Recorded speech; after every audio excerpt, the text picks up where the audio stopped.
Voglio che stamattina i nostri pescatori vicino ai porti nelle nasse sono capitati questi due squalotti. Questi sono della famiglia dei squalotti, ma sono due gattucci. Noi abbiamo pagato i nostri pescatori perché fanno una vita molto particolare, fanno una notte a mare per pescare. Noi li abbiamo pagati, però noi abbiamo molto rispetto per il nostro pane quotidiano. Questi sono due gattucci che adesso siamo qua e li liberiamo.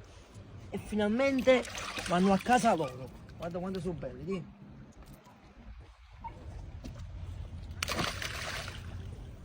Guarda che bellezza, c'è nel mare. Guarda questo com'è piccolino. Guarda che spettacolo. Questo lo dico a tutti i nostri colleghi.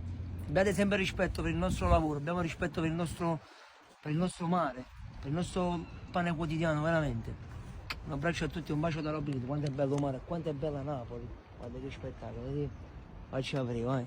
Un abbraccio a tutti da Robin Hood. Buona vita a tutti.